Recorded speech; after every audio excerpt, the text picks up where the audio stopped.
Hey, it's Conrad Thompson, and you're listening to Arn. And of course, we couldn't do it without the Hall of Famer himself, the founder of the Four Horsemen, the creator of the Spine Buster. It's AA. It's the Enforcer. It's Arn Anderson. Arn, how are you, man? Fantastic. You forgot to say the holder of the Panther coffee cup. Oh. And the world's last Panther fan. Ladies and gentlemen, here he is. We are loyal. There's two of us.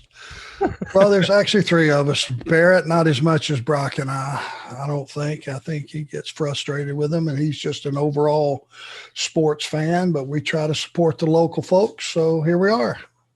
Well, there are worse things. We appreciate you guys supporting local folks. Of course, we're your friendly neighborhood podcasters, carrying you through Arn's career step by step, month by month. And when we left things off, we were talking about something that happened on the 21st of July, 1985. But it actually aired 6 days later on the 27th. It's a big show at the Omni, which if you've been listening from the very beginning, you know, Arn has equated to like his Madison Square Garden. And something pretty major happened before the show that day. Of course, on top, it'll be Black Bart and Ron Garvin in a steel cage match, but that really only went on last because it was a steel cage. Effectively, the main event was Dusty Rhodes and Magnum T.A. taking on the national tag team champions, Ole and Arn. But the real story is what happened beforehand. Let's take a listen. Tully Blanchard, it's no new thing to any of the people in Philadelphia what's been going on between you and I. And it's damn good and ready for the time to... Sorry, Scott, can't do that. Can't do that. Can you do this one more time?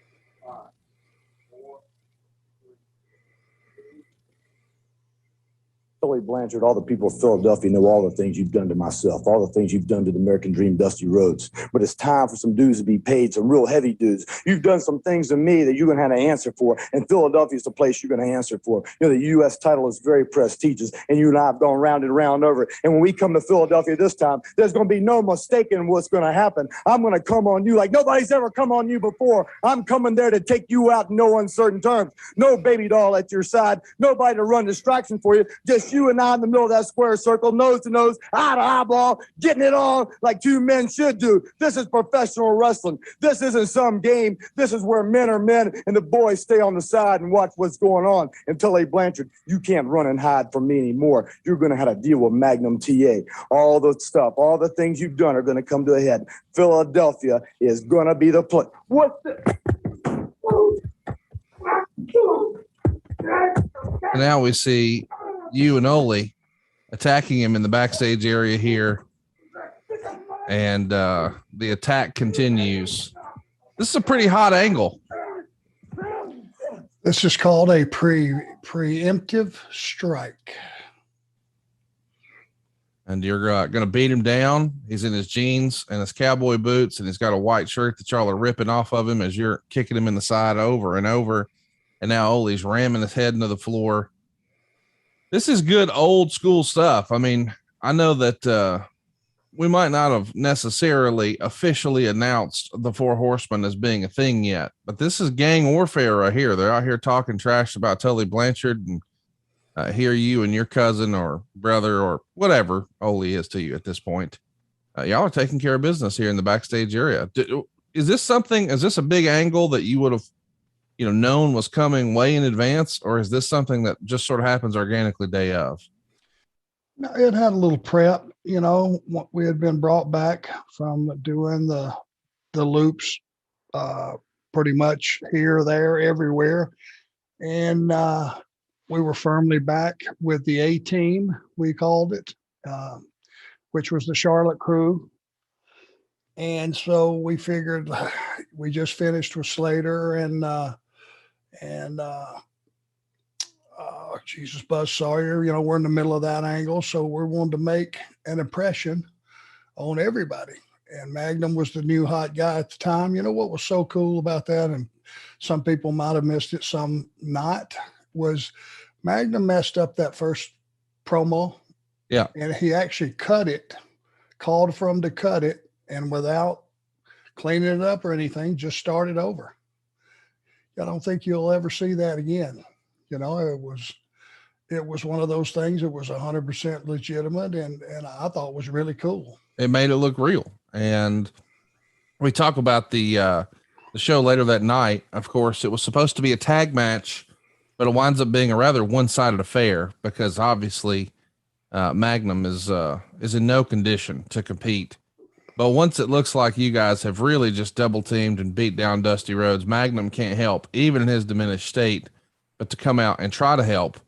Well, that doesn't work out for him, and you guys are going to beat him down so badly that he's going to have to be stretchered out. Let's listen to a little bit of that audio. During Magnum's interview,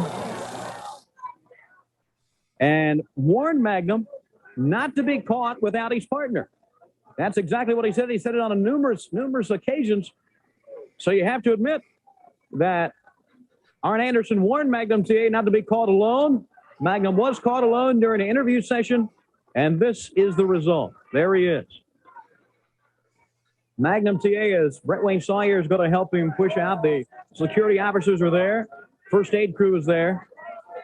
And Magnum T.A. is going to be taken back for some attention, obviously some medical attention that he really needs. And it's a courageous man, Magnum T.A., to even try to come to the ring after what had happened at the hands of the Anderson. And now it's absolute mayhem and pandemonium as everyone is very upset. And there's a look at Magnum T.A. Well, like we said, Arn Anderson had warned Magnum T.A. on a couple of occasions, hey, don't be caught alone without your partner. Magnum was in front of that Philadelphia camera crew, and that was the result. No, it's not pretty at all, and you got to realize that the whole wrestling world is shocked. I'm shocked. World Championship Wrestling is shocked. That's what the Andersons have done to Magnum T.A.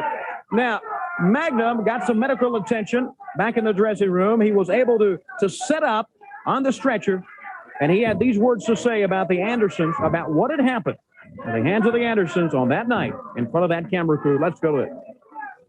Well, Arn Anderson, I guess you think all the cards are laid out on the table now. You did to me exactly what you said you'd do. You said you'd find me somewhere by myself, and you'd take care of me once and for all. Well, you did get to me, and you've hurt me real bad. You hurt me better than anybody's ever thought about doing damage to me in my whole entire life. But the one thing you didn't realize is you haven't put me out. You tried to take away my dream to be the best I could ever be in professional wrestling, to work my way to the top. You tried to take that from me. Well, now you got to realize one thing.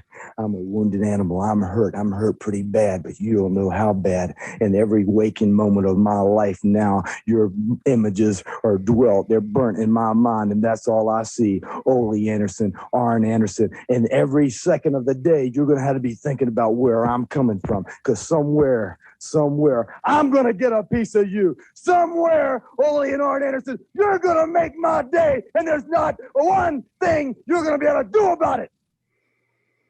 Dude, Magnum was a strong promo back then, man. And that was fun to watch. You guys putting the old beat down on him and then the old stretcher job. And he's got his head wrapped up almost like a cartoon, sitting on the gurney, sitting up with a microphone, just telling you how life was going to be. If you wanted to have a short class for the young guys on how to make something personal, how to draw money with a personal angle and more, less being more, and having a baby face that doesn't come out and play wrestler, he's not being a character. He's not playing wrestler here. Every word, every syllable that Magnum said after that attack, and I felt like the attack looked totally legitimate. Mm-hmm. It made you believe in that baby face. Everybody that were sitting home watching that believed that he was going to do what he said he was going to do. And somebody, has take ass whooping over what happened, and you bought it, hook, line, and sinker. You said he was a great promo. He was just, what he was? He was just a very intense, credible human being, period. And when he told you something, he followed it up, and that draws money every single time.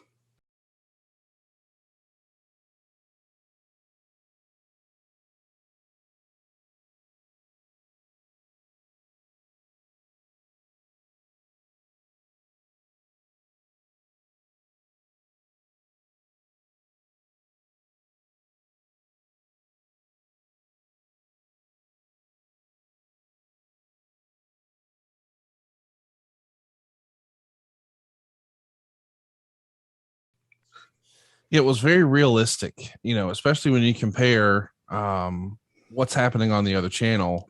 You've got Hulkamania running wild here in the summer of '85, but it's a different presentation, shall we say. You would go on to wrestle Dusty on TV, and that was a pretty big match, especially on the Superstation. Normally, that's not something you would see. But the TV title was on the line, and they called it the Superstation Championship Challenge Series. You guys get plenty of time, especially for a TV match, of course, more than 10 minutes.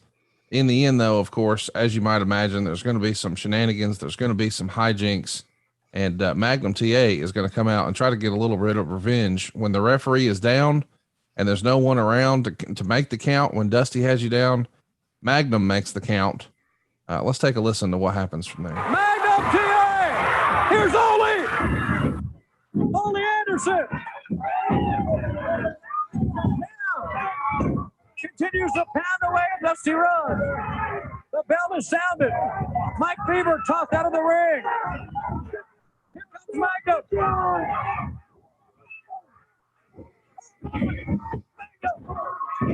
Throwing Ole down.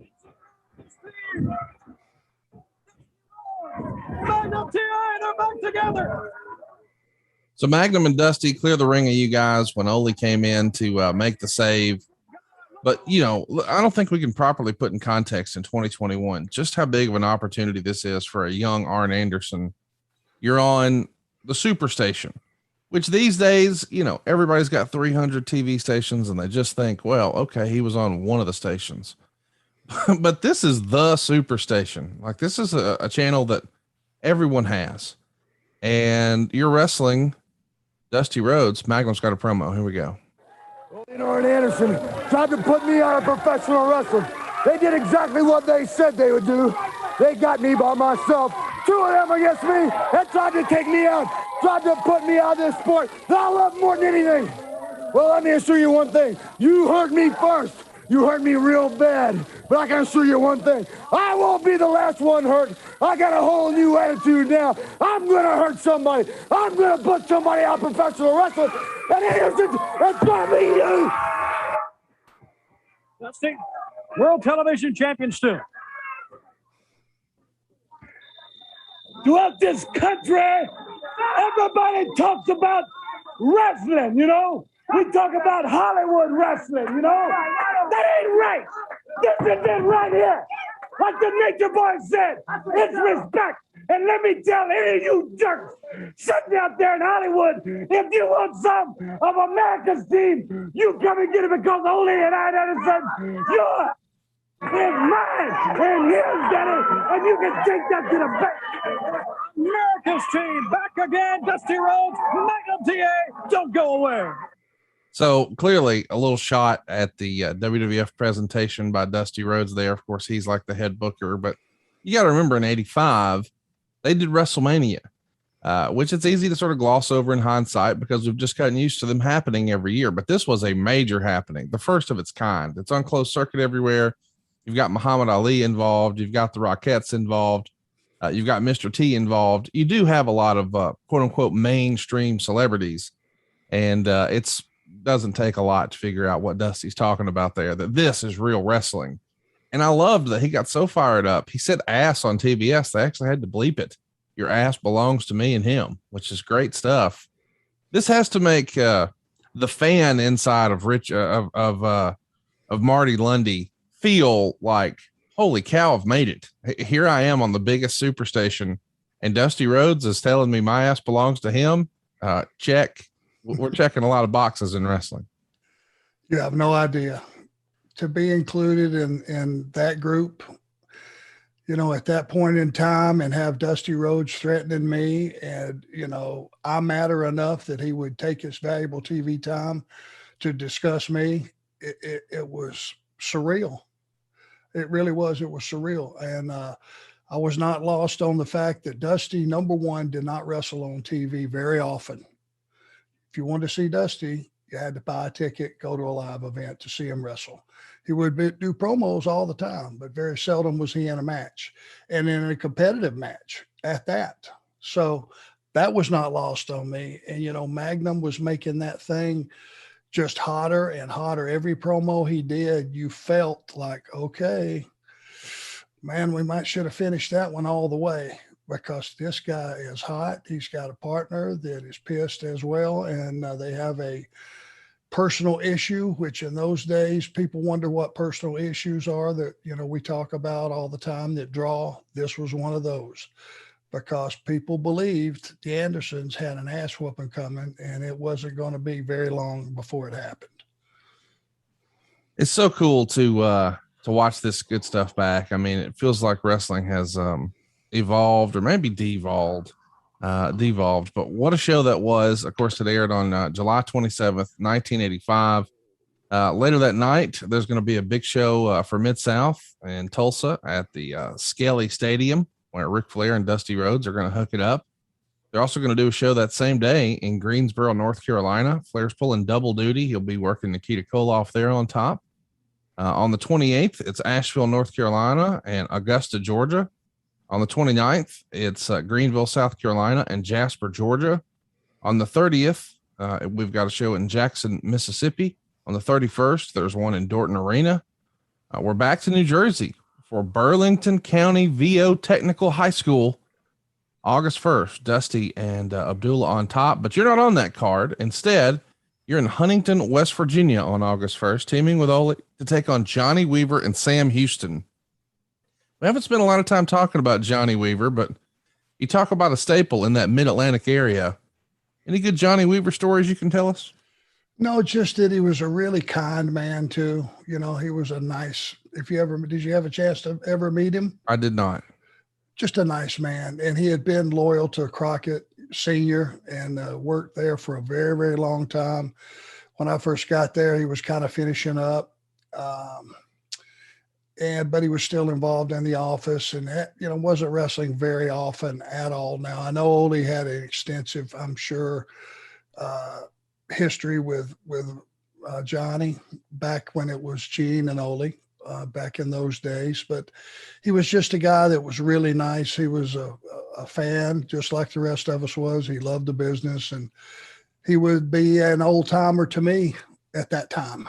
And I was, you know, certainly not lost on the fact that he was interested in my career, said some very, very nice things, some complimentary things, and just appreciated getting to spend some time with him. And this is one I've wanted to ask you about for a while. Charlotte, North Carolina, August 2nd, 1985. You're the national tag team champion, but you're in singles action. Second match on the card against Starship Eagle, who we know is going to go on to become Dan Spivey, the real life Dan Spivey. Any memories of working with a young Spivey here in August of 85? No, but I that particular match, I don't remember, but I know that Spivey is one of those guys that, number one, he was a Georgia football player, which was feather in his cap where I was concerned, because I was a Georgia boy. Still to this day, a Georgia fan, which you don't like to hear, Conrad. In your defense, we don't seem to get in you guys' way on whatever you want to do every year. So what the hell? That's got to stop at some point. I don't know about that. Danny Spivey was just a big, rugged, raw bone, you know, guy. And he was just athletic. You know, I guess Danny would probably be, what do you think, 6'6"? Oh, he's a big fella. Yeah. 6'7", you know, 300 pounds, and, you know, athletic as he could be. And he was just kind of getting started. And you could just tell he was going to do well in the business. And I just remember watching, you know, him on TV every chance that I got, just to see how he was progressing. And he really did well and had a pretty good run in the business. I wanted to make note of something that happened pretty special the very next day, August 3rd. We're in Florence, South Carolina. And in the main event, it's the NWA Tag Team Champions, Ricky and Robert, taking on the National Tag Team Champions, Ole and Arn. And in all my research, Arn, I believe this is the very first time you've shared a ring with Ricky Morton and Robert Gibson. Considering how many great matches you had over the years with the Rock and Roll Express, and what a big part you were in their career and they were in your career, This is the first time it ever happened. August 3rd, 1985, Florence, South Carolina. What were your first impressions of the Rock and Roll Express? Well, it was an outdoor show. If it was in Florence, it would have been at the football stadium. And, you know, I had watched them. Do you know their arrival date in Jim Crockett Promotions by chance? Approximately. I know it was 85, but I don't remember off the top of my head. I could probably look that up. I was just wondering, and I was just going to make a comment that, you know, if they had been there a couple of weeks or a couple of months or whatever, they were guys that, you know, the reaction from day one, almost like after the first time our audience saw them, I would think the first time they came out of the gate, our audience would have said, well, who are those guys? Because again, it was local TV. If you didn't have Bill Watts TV or you didn't have the Memphis, Tennessee TV, you didn't know who these guys were. July 9th. So less than a month in. So they've been there a month. Yeah, 3 weeks and change.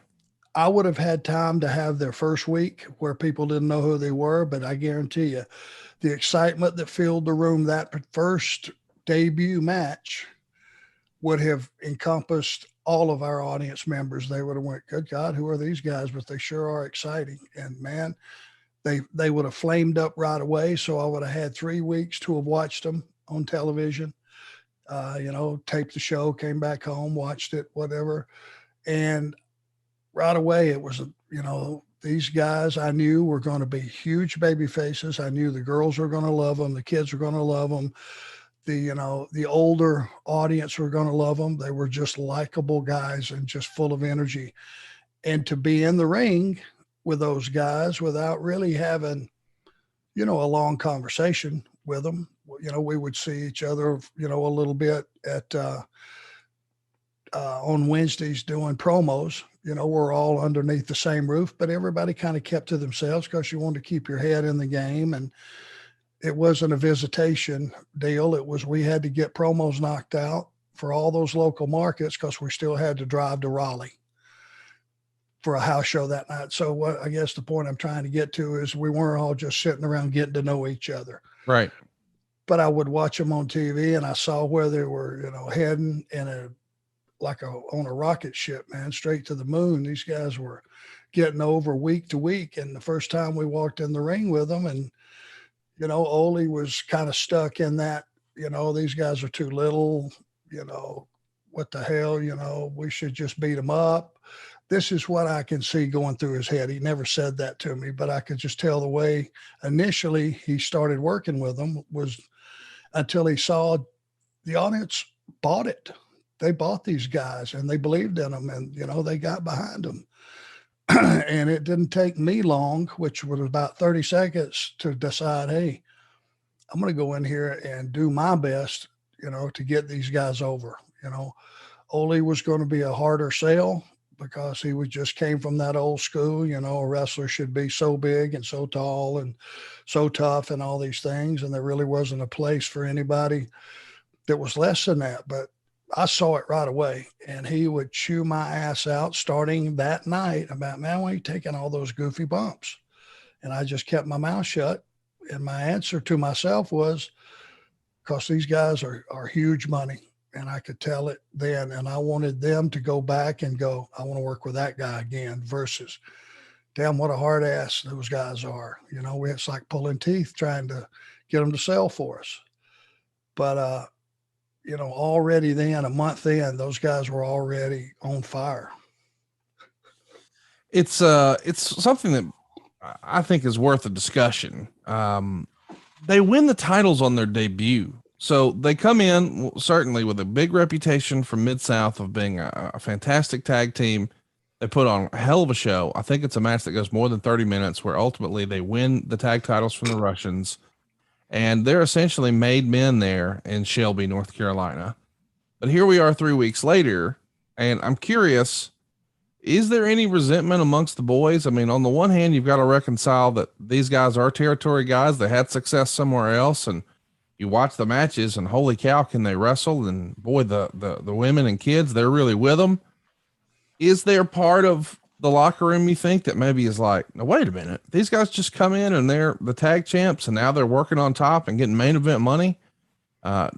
Was there like a clique of, for lack of a better word, Jim Crockett territory guys who felt like, hey, they're taking my spot? What do you think?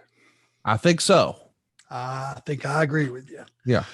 But it was, if I was a babyface, well, number one, they came in and beat the Russians, and those guys had been pretty dominant. They had brought Nikita in and they were grooming him, and, the matches themselves were mostly worked by Barry, Darsow, and Ivan, just because they were the more seasoned workers. Obviously, Ivan Koloff was a machine, 100% pro. Barry had been around a lot longer than Nikita. Nikita just had that incredible look, and they brought him in, and he was going to be the guy that when he stepped through the ropes, the mood changed, and he was a killer. So when they beat those guys, that was about at that time, that was the hottest heels that we had. And that was a huge, huge victory. So if I was a babyface sitting in that other locker room and had been told, hey, we're going to use you on top and, we got a good spot for you and all that, I'd have been a nervous wreck at that point in time, because there's no denying the audience. They will tell you what they like, and it doesn't matter how hard you're pushed or what they do with you on TV. If our fans don't like what they see, they'll spit you out. And if they see something they like, no matter how you're used, they're going to let you know that too. So I'm sure there was a shock wave that went over the babyface locker room. Like, holy shit. Now, as a heel, I was just thinking, man, I want to work with these guys every single night in every single town. Sure. And that's the way I felt about it. And you know what? It's, my suspicions were right. They were just as good in the ring as they were if you were outside watching them. Those guys, Ricky Morton could start a riot just like that. Boom. The second he went down selling and crawling around that ring, it looked like two thugs, two grown men were stomping the brains out of a 12-year-old kid. And that's the way it played. And the audience, man, they got hot. It was so easy to have a red hot match with those guys, and Robert would come in and make that comeback, which he did well. And those guys won. And that was a formula that I bet you today they're still using, because it absolutely works. It did work. They were on to something, and so were you. When it came to TV, man, it's all about Magnum T.A. and Dusty Rhodes, and of course these Anderson boys. We're going to start the month of August off with some really strong promos. Let's take a listen to you and Ole here. This aired on August 3rd, the very same day that the Rock and Rolls were in the ring with you the first time. This would air on TV. You and Ole. Let's take a listen. Standing at ringside with the National Tag Team Champions of Minnesota Wrecking Crew, Ole and Arn Anderson. Tony Schiavone, I think you've got a little bit of a tape here that I enjoy seeing. I know Ole does too, so can you roll that for us? We are going to see a vicious attack. Yes, you are going to see a vicious attack. This is the kind of thing that you see happens in bar rooms, might happen out beside some cattle barn somewhere, maybe out in the middle of the field. This is not supposed to happen in what you call organized sports. What this is giving people an attitude adjustment, letting them know that the name of this game is not rock and roll. The name of this game is not playing music and wearing bandanas wrapped around you. The name of this game is winning. And to win, all you got to do is cripple or maim your opponent to the point to where he can't play any music. He can't wear any flashy clothes. All he can do is get on his back for the 1, 2, 3, and that's what pays the bills, period. What would possess somebody to do something like that? Money. It's the only motivation anybody's got. You don't worry about family, you don't worry about friends. You worry about being the best. And Mr. Magnum T.A. and Dusty Rhodes, you're looking at the best. Not going to yell, not going to shout, not going to do anything fancy. Just going to go out there and do a little bit of good old-fashioned butt kicking like we know how to do it. Let's go back. So there you go. Down and dirty, old school Anderson promo. And you're rocking those Carrera shades, I believe. How did those become a part of the repertoire? Well, I can't see, number one. Number two, when I was working back for the Pensacola territory, the guys had befriended a young lady in Birmingham, Alabama, who owned a sunglasses store and was a big wrestling fan. Linda Marks. I don't know how I can remember that name because I'm really bad. But she sold the Carreras, and I wasn't the first one to get them. Actually, Scott Armstrong and Brad got them before me, and I went, man, I like those because they can't see either. So they were actually eyeglasses that would turn as you went to the night. It would get darker or whatever the deal was, or during the day they were darker, and at nighttime they would lighten up, but it was the same pair of glasses. You know what I'm talking about? Yeah, I do. Transition lenses, I believe is what they call them now. Yeah, they've only been around 40 years. I should know the name of them, right? But I just thought they looked good. And I had, have always had this big fat head. So I need bigger glasses to look right. And I put a pair of those on and they just fit my head. And I went, okay, so I can double traveling these roads. These work as sunglasses during the day, and at night they lighten up the regular ones. I said, that's the ones for me. They started out being functional and, they looked pretty good, and they just were became a part of me. Well, and so did the Rock and Roll Express. You're working with them on August 4th in Sumter, South Carolina at the County Exhibition Center. On the 5th, you're in Greenville, South Carolina, second from the top, teaming with Ole to take on Dusty and Magnum. On August 6th, you're working in the main event. You're teaming with Tully Blanchard and Ole Anderson. That sounds like a nice little pairing against American Starship, Ron Bass, and Sam Houston. Of course, we're here to see the Heels here in Rock Hill. That's a television taping. On August 7th, you're going to be in singles action against Starship Eagle in Dorton Arena. On the 8th, you're going to be teaming up with Ole to take on Sam Houston and Starship. And then on the 9th, you're in Charleston, West Virginia. This time, Dusty and Magnum are across the ring from you and Ole. And it's another TV on August 10th. And we've actually got a clip from that right now. And I believe it's not just you and Ole. There's another member of the band joining. Let's take a listen. At this time, the National Tag Team Champions, Ole and Arn Anderson, to join us here today on World Championship Wrestling, still with those belts. Tony Giovanni, some people you can tell things to, and they're a little hard-headed, and it don't sink in. I told Magnum T.A. twice, don't get caught without your partner. Well, Magnum, it didn't sink in, so we gave you another little message here just a little while back in the form of Michael Samuel Houston. That wasn't directed to you, Houston. That was directed to America's team, if you know what I mean. But why would you break someone's arm? What does it take? We're trying to smoke Dusty Rhodes out. Talk about what he's going to do. Well, we drop Magnum T.A. and Dusty's still hiding in the background. Then we drop Dusty Rhodes and Magnum's hiding in the background. Now we go ahead and we drop Sam Houston. Why? Because he's a friend. You want to bring your mom down or your dad or your brother, Dusty? What's it going to take to get you out here? What's it going to take to get you riled up? We're really worried about you. Like everybody in the state, like everybody in the world, they talk about what they're going to do to the Anderson brothers. When it comes right down to it, they're just like you are. They're yellow, they're chicken, they can't do anything. They're scared to death of us. And another Anderson. Hey, well, if this is the wrestling fans, Steve, I don't know what is. The National Tag Team Champions, my cousin, the Andersons, Ole and Arn, and Dusty Rhodes, and Magnum T.A. On behalf of a man who knows. Watch out for these two guys, because this is the men. This is the credibility that makes our sport go round and round. Now. So there you go. You and Ole start, Flair takes over, and it starts to feel like we're seeing some seeds here of what we know is going to become the Horsemen here before long. When did you start to realize, hey man, this group of guys, Tully, Rick, Ole, and myself, we really have chemistry here? Well, let's just take that piece of it right there. Do you have any idea when Ric Flair walks out just kind of out of the blue and puts you over like that, what that does for you?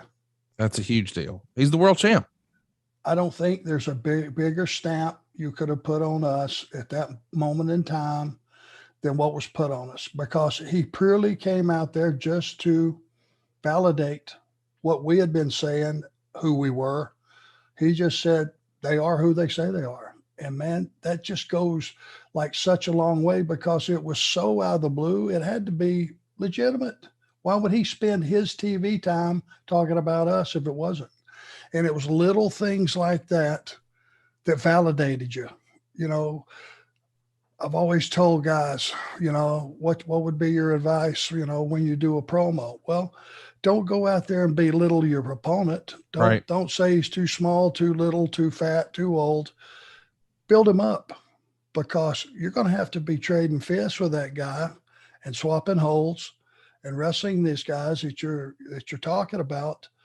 And if a little bitty guy or a skinny guy or a guy that's too old or too fat beats you, guess what? That's who you got beat by. Versus taking your TV time and talking about all the positive things about that guy and making him bigger than life and making him that superstar that people see on television, so that when you get to the fight, you know, and the audience knows, this guy's a player. Well, you're a player here. You're a made man. You know, Ric Flair's coming out. He's the world champ, and he's lending his credibility with the audience to you, and that goes a long way. But your booking is kind of all over the place. I mean, you're having opportunities to have good matches, I'm sure, with the Rock and Roll Express and your man, Ole Anderson. But very often they're splitting you up into singles action. Would it be fair for me to assume that they were doing that simply because Ole didn't want to work? I mean, Ole didn't want to work those towns, didn't have to, and got to sort of call his spots? It could have been. I know that, you know, I was wanting to get over on my own, as well as being just Ole's partner. Right. I know that Ole didn't want to do a whole bunch of driving, you know, to smaller B towns. Right. And I'm sure that when he made his deal with Jimmy Crockett, it would be for the bigger towns, you know, and that would have been a closed door meeting. I just started to figure out when Ole wasn't there, he was home because he wanted to be, and he had earned that right. And nobody could argue that. He didn't need to be in Sumter, South Carolina and Savannah on a double shot, you know, on a given Sunday, which, no disrespect to either town, it wasn't your A-list towns. Mm-hmm. So if he missed those and I was booked in a single, I totally got it. Man, I wanted to be everywhere, every day, every place there was a town booked, because business was starting to catch on.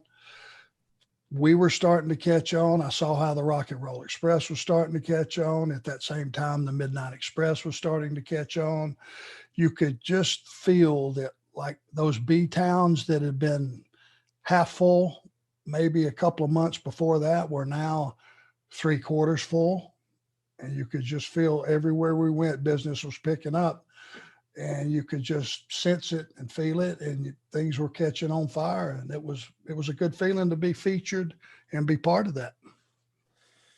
It's interesting to take a look at some of the results from these cards, because you're not always teaming with Ole. Sometimes Ole's not on the card, but other times you guys are both booked, but in singles action, like on August 10th in Greensboro, North Carolina.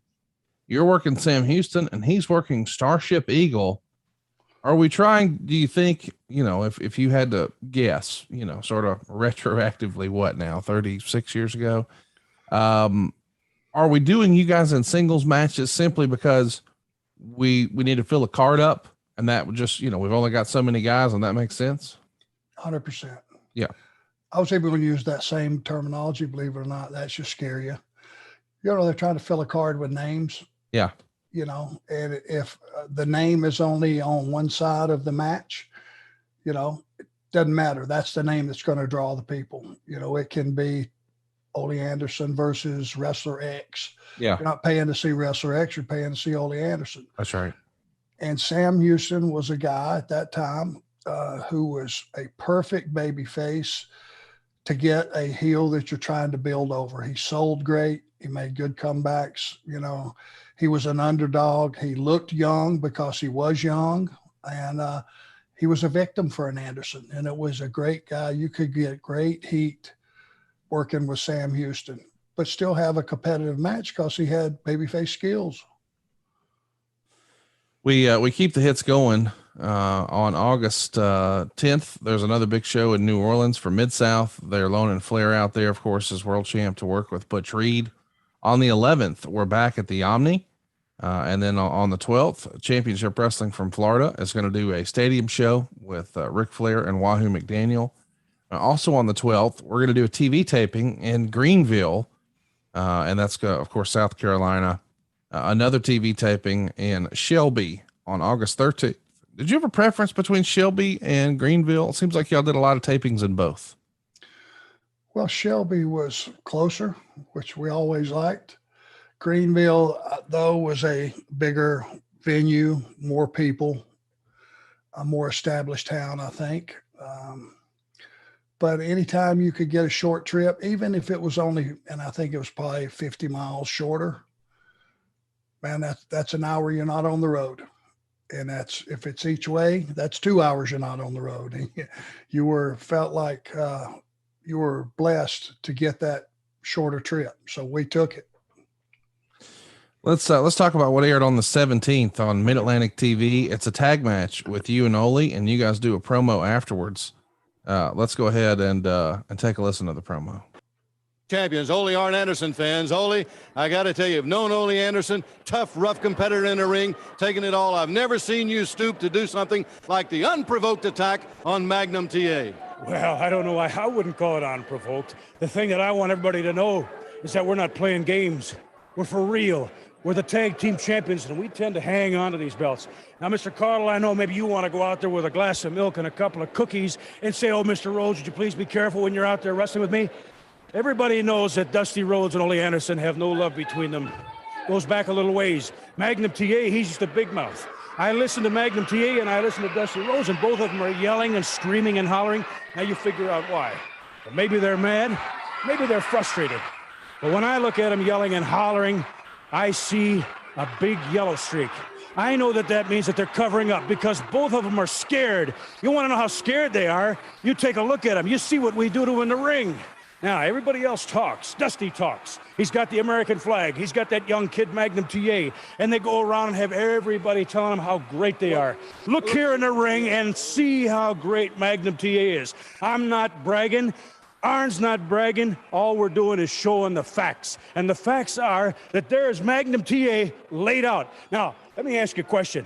Did you see us go drag him anywhere? No. He came in because he had a bunch of his girlfriends, maybe his mom or whoever, was saying, Magnum T.A., go out there, go out there. Well, why wasn't he in the ring in the first place? When he did come out, I guarantee you it wasn't because he wanted to. He was scared. I looked in his eyes. Every step of the way he was shaking. And when he finally got in the ring and he tried to blindside Arn, Arn turned around and caught him and pulled him in the ring. And we pounded him a little bit. And for that you say we're pulling something that's low down? We're the best there is. Everybody else yells and hollers and tells everybody how great they are. We are great. Magnum T.A., Dusty Rhodes, you get ready because the Andersons are coming. The Minnesota Wrecking Crew fans, now let's go to the ring. Wow.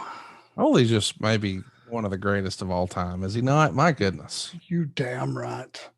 And I'm just sitting here hearing that back. I bought every word of it. Absolutely. Absolutely. How could you not? And you know, the key to this, and this is a thing worth mentioning, our attack on Magnum had been weeks and weeks before that, right? Yeah. But when you just take your TV time and you mention that and remind the audience that happened, it brings it all right to the forefront again. You don't have to hammer it. But if you keep mentioning those guys and those things that happen, let's say you missed a week of TV, or maybe you missed 2 weeks of TV for whatever reason as a fan, we would catch you up every week and we would keep pulling our angle forward. So it didn't matter who you were wrestling. If you still mentioned Dusty and Magnum, and then you would get to those random towns that you were working with those guys, it was just like it happened last week. And that's an art, and it's just keeping it in the forefront of people's thought process to, hey, you know, these guys are in a heavy duty angle with these guys. A week later, we're going to hear from America's team. Let's take a listen. Fans back at ringside, young Sam Houston, you can see here that severe injury. Sam at the hands of Arn and Ole Anderson, the Minnesota Wrecking Crew, and Tully Blanchard. All three of them on you. Yes, sir. Well, they broke my arm. You know, broken bones and getting busted up is something that you come to expect when you're a professional wrestler. I just want the chance to wrestle these three men again. The way they did it, it was after the match was over. It was completely uncalled for that I felt. And I've always been taught to stand on my own 2 feet and fight my own battles. And that's why I want to wrestle these men again. You know what about fighting your own battles? This here was directed at Dusty Rhodes, the American Dream, and Magnum T.A. That's where it was directed to. I want to take a look at this thing right now and show you how it came about. Tully Blanchard, Ole Anderson, Arn Anderson, right here you see Tully Blanchard can't leave well enough alone. In there now with the devious Ole and Arn Anderson. And watch right here, that perfect zero baby doll passing Ole Anderson that piece of lead or whatever it was in his knee right here. You're going to see an uncalled for, unjustified. I mean, the low as you can get, Jack, right here on this kid, Sam Houston. Right there, broke his arm, didn't leave well enough alone. They know now, and me and Magnum know now, what this is all about, why it was called, why it was done, and what it's going to get down to. What this is now is a war. They said anything's fair in war. They say they can break people up. They can try to end careers. Well, I've never seen more fight, more heart in a man than I've seen in Sam Houston. This entry isn't going to stop him. We're not trying to fight anybody's battles for each other. We're going out there all together. Anderson's, Tully Blanchard, all of you are going to pay. This isn't going to go uncounted for. Somebody else is going to get hurt now.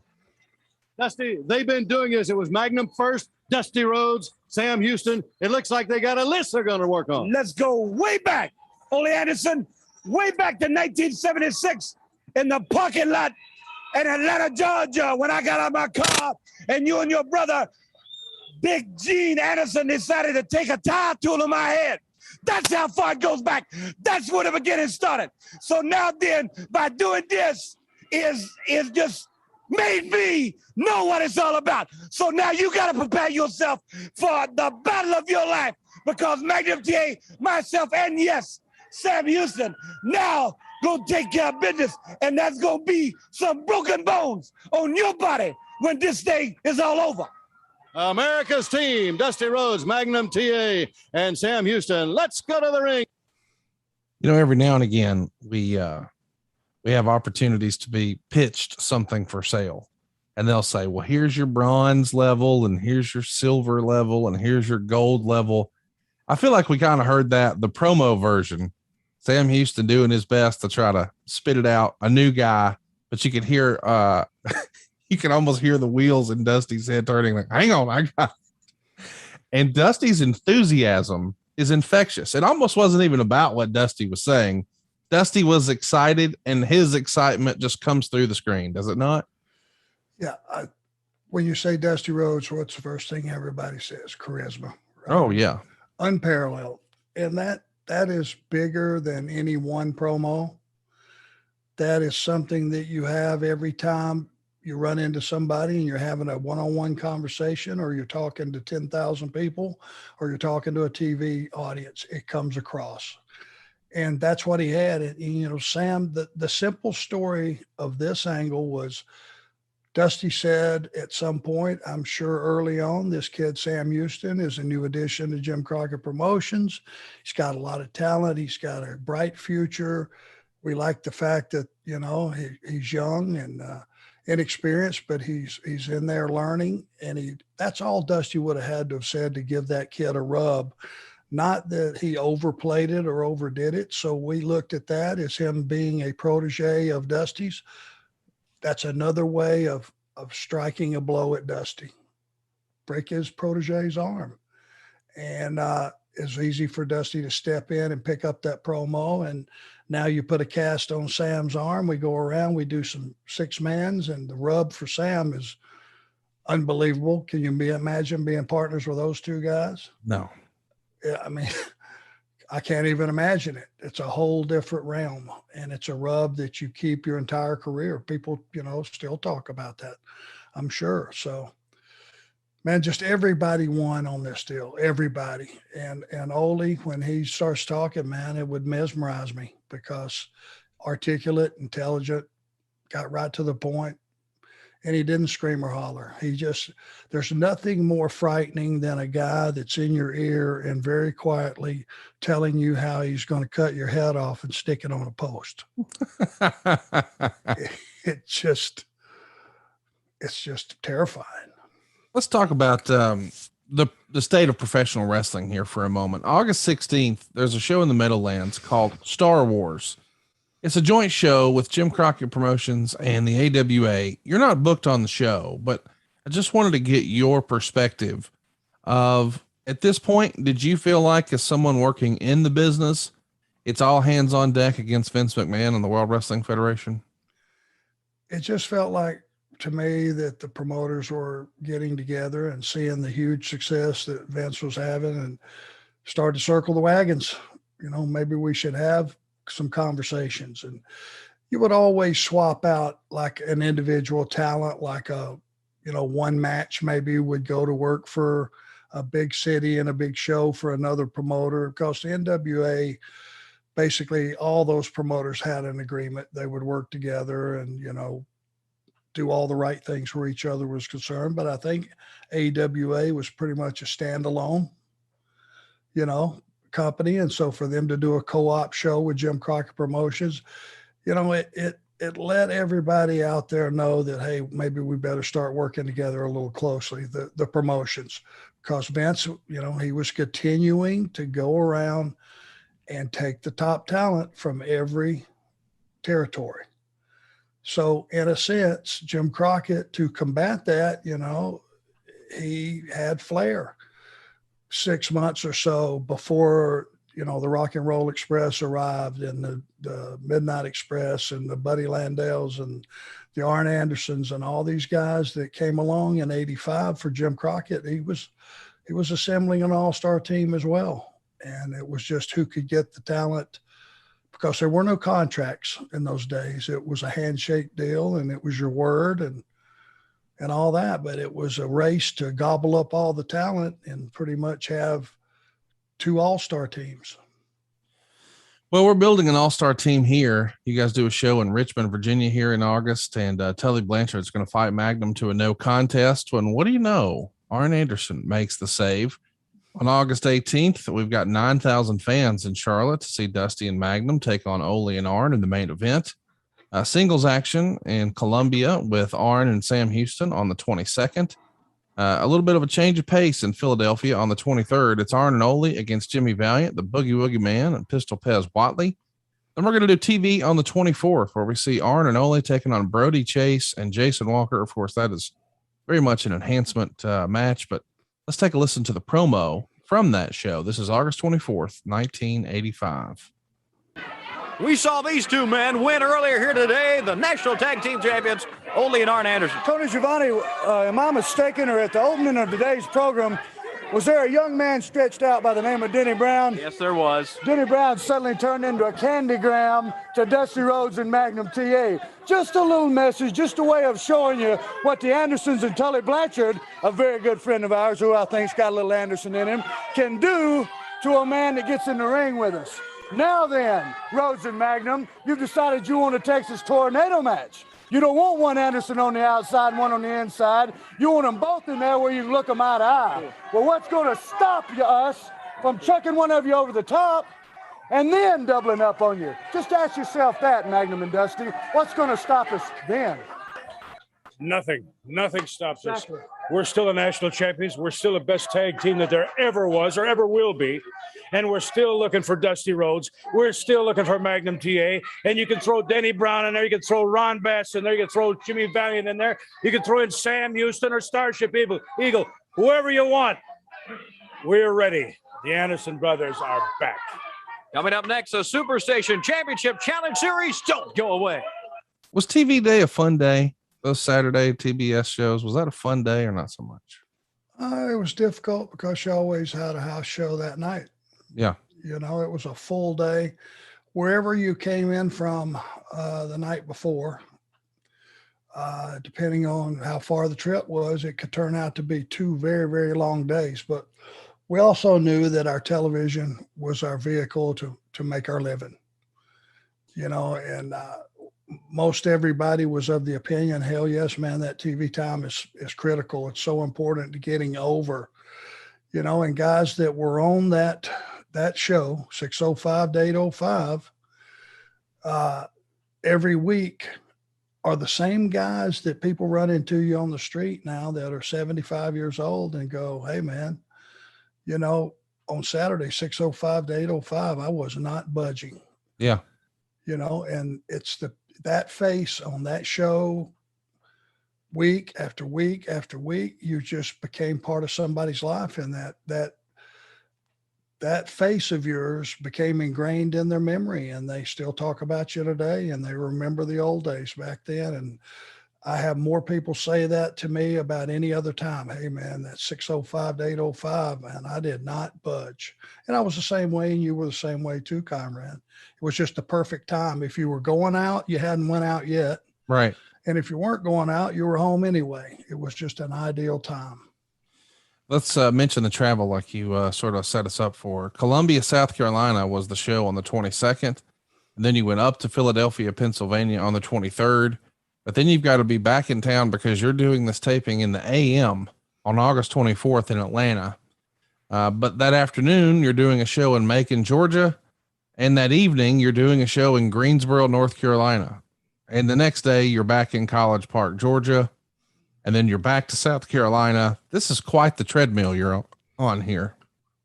I think I just heard you say we actually had a triple shot. Yeah. I mean, you did TV in the morning, and then TV, or not a TV, but a house show, a spot show, if you will, in the afternoon, but then a big show in Greensboro that night. It's, that's shitting and getting, as we say here in the South. Wow. As I hear it, even though I did it, obviously, and performed it and traveled it, it still seems like it's almost impossible. But every bit of that was done in your vehicle. We got something big cooking for August 26th. We got 4,100 fans in Greenville, South Carolina, but the main event is Dusty Magnum and Ron Bass taking on Tully, Ole, and Arn, and it's a bunkhouse match. I know this goes against conventional wisdom, but I have a theory that a bunkhouse match might actually be an easier match to do as far as being one of the quote unquote boys. Of course, there is the inconvenience of having to get a little color, and I've never done that and don't want to. But it does feel like the theme of we're going to have a brawling match might actually be a little easier. Am I off base? Not really. It was pitch up and smear with adults, basically what it was. And there's no such thing as a little color in those days. No, it was, if you're going to have a bunkhouse match with those guys, those baby faces, Ron Bass was a big rugged guy as well. It better be a fight. And, there was the risk of fighting out in the audience that you didn't have nearly enough security. You had Doug Dillinger, maybe, and that was it. And local security, which something nobody thought about. Local security guys that were down there, T-shirt security, working at the arena, were local people. And when something spilled into the crowd, they weren't going to take the side of the wrestler. They were not going to piss off their neighbors because they were working in that town. They lived in that town. They were going to kind of veer to the participants that were in the audience point of view. Does that make sense? Yes. They all knew each other. Let me just say, so it got dangerous when you fought out in the crowd. There weren't adequate barricades. It was just usually like a rope, 2 sets of ropes that were about 6 or 8 feet wide, which all somebody had to do is push the rope down if they wanted to come across. And those bunkhouse matches were as wild as anything you would see. And as far as being easier from the standpoint of it didn't have to have any thought process put into it beforehand or didn't have to be organized. It was easier from that perspective, but it could be a little rough on your body because once you fought out of the ring, everything else you encountered was cement floors. And right. If you're going to stay on your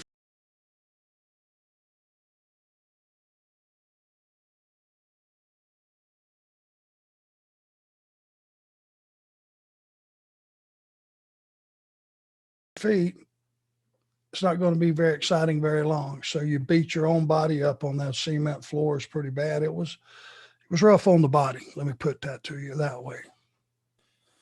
Well, we at home were enjoying something that wasn't so rough, and it's the germ of the idea of the Four Horsemen. August 24th, that TV that we see in Atlanta that made your face famous, as you said. It's going to be Arn, Ole, and Tully joining the fracas. Let's take a listen here. We are here with Ole and Arn Anderson, Tully Blanchard with Baby Doll. You know, Tony, it seems like every time you turn on your TV station on the Superstation, and it's Magnum T.A, Dusty Rhodes talking about getting beat up, getting double teamed, getting triple teamed by the Andersons, Tully Blanchard. That's all they want to do is cry spilt milk. But we got a tape. And we want to just show what America's team and Ronnie Bass, a newfound friend of theirs, does. Now look at this. Poor Denny Brown done got overmatched. Cruncho, and he's out of the picture. Now you watch your camera real close. Watch your screen. I know Ole and Arn and I have sat and studied this. Now here they come.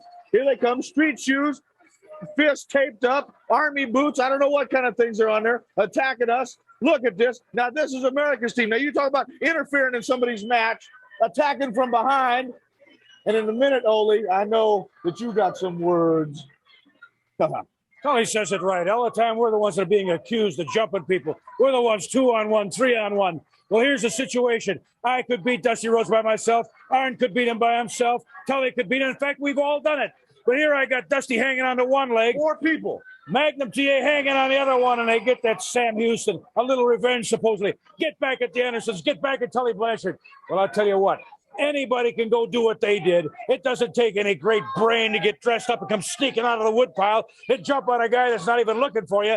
Well, I'll tell you what, this time we're going to be looking. We're going to be watching. But we don't want to hear any excuses. We don't want to hear anybody crying spilled milk. We took it. I took it. Hurt my leg. Fine. That's great. When you see us next time, you better be ready. Because if we get a chance to be in a bunkhouse match, all of us together, bring Dusty Rhodes, bring Magnum T.A, bring anybody you want. Put us in the ring with our boots on, with our spikes, hammers, nails, whatever you want. It's all legal. Then let's see how you come out. Stay right with us. Well, is that how you set up a bunkhouse match or what? Yeah, and you know the ironic thing is you keep hearing it. There's the real truth, and there's a heel's truth. That's right. And we would whine and cry and claim that everything on God's earth was being done against us illegally and immorally and everything else, when it was us doing the things that we were trying to say they were doing. And it just, that was where the heat was. We would do all these things to them and then say they did it to us. And people hated you for it. I mean, it really was. Ole was the king of that. Of turning that around, saying how people jumping out of the woodpile and all that stuff on him. It was just so good and so creative. And we were all so full of shit. People really hated us in those days. And boy, they love seeing those bunkhouse matches. We laid it out a minute ago. You're going to have one in Greenville on the 26th. It's the main event. And what do you know? You're going to have another one in Richmond on August 30th.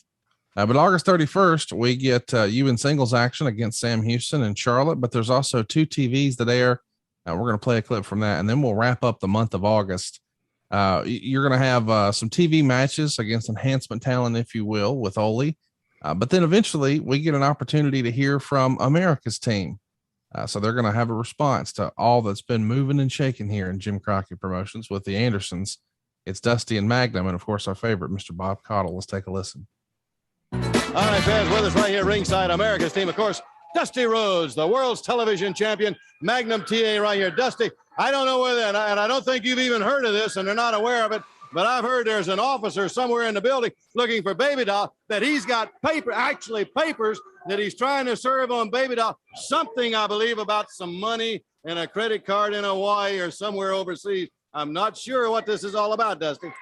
Well, let me tell you what, Bob Caudle, I know what it's all about. You know, Baby Doll took it upon herself to go to Honolulu, Hawaii, take my credit card, go over and entertain assorted men, drink assorted liquors, and be a wild woman, a Jezebel, if you will. That's what Baby Doll is. Now, I know nothing about an officer trying to serve her papers, but somebody got to serve somebody along the way. Ole and Arn Anderson got to serve somebody. They talk about how bad they are. Arn Anderson actually stands out here and say, I don't care if you're in a bar, if you're a truck driver, if you're a motorcycle rider, we are the toughest, baddest men in the world today all over this country. He does not mention Dusty Rhodes, the American Dream, or Magnum T.A. on the same breath with these other people because what they presentated, whatever the word is, to Magnum T.A. Now the dudes will be paid in full because Dusty Rhodes, the American Dream, has no equal in this profession, none whatsoever. Now I know how to deal with pain, blues, and agony, and I'm going to deal with you the way you can be dealt with. And the world's television title is up for grabs against anybody, anytime, any place. Magnum. I don't believe anything else can be said about the Andersons that Dusty hasn't already said. Well, there's a man out there that's got to be thinking about me, and that's Tully Blanchard. Tully Blanchard, you got to be feeling real good on top of the world, United States heavyweight champion. Well, that belt doesn't belong around your waist, and as long as I got a breath in my body, I'm going to keep pursuing you until I get back what's rightfully mine. Tully, this thing is a long way from being over. All right, fans, we'll be back. We'll have more action from the ring right after we take this brief timeout. How great was Dusty Rhodes? Oh, I assure you, nobody wrote that down on a piece of paper and handed it to him at 12 noon, said, here, memorize this by 8 o'clock. It's unbelievable, dude. When he assorted liqueurs, done stole his credit card over there entertaining men.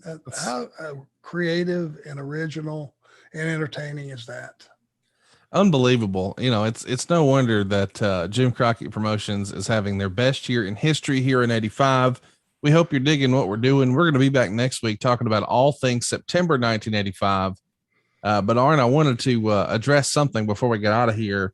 You and I, a little peek behind the curtain, we try to get ahead with me having 112 podcasts and a mortgage company and you making appearances every single day of the week. It feels as if we have to make appointments to record. And unfortunately, life gets in the way and some things happen. And we lost some pretty important people. I know we just were able to throw up a tribute to Bobby Eaton, but we also lost a friend of both mine and yours, Mrs. Peggy Lathan, who was sort of the queen of Mid-Atlantic for a long, long time. And when I talked to Rick the other day, he said, you know, I met her when I first came to Charlotte in 1974.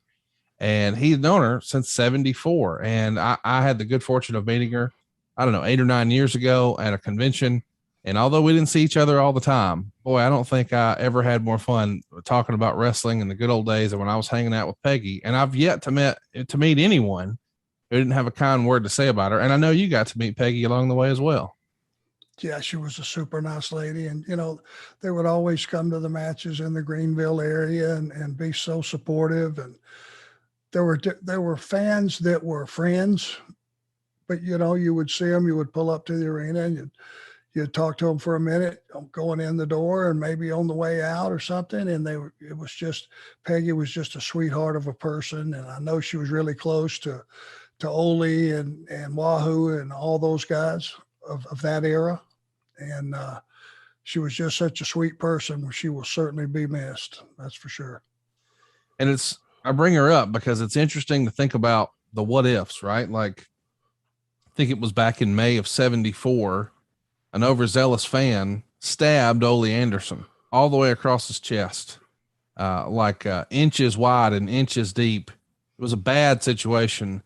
And who's there to help make the save and help, you know, apply pressure and nurse him until he could get sufficient medical care?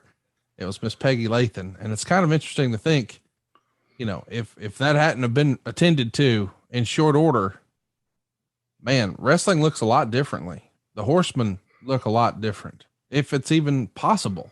And I don't know, just wanted to pay tribute to Peggy today to end our episode. And man, I've had the good fortune of making a lot of quote unquote wrestling friends. And I think that's probably been my favorite part of this whole experience I've had brushing up against the wrestling business, is all the newfound friends. And I don't think I'll ever have one as good as Peggy Lathan. So shout out to her family. And I hope she's got a front row seat for the main event upstairs. I can't top that. Well said. We'll see you next week, boys and girls. Arn, September of 85, coming your way right here on Cumulus Podcast.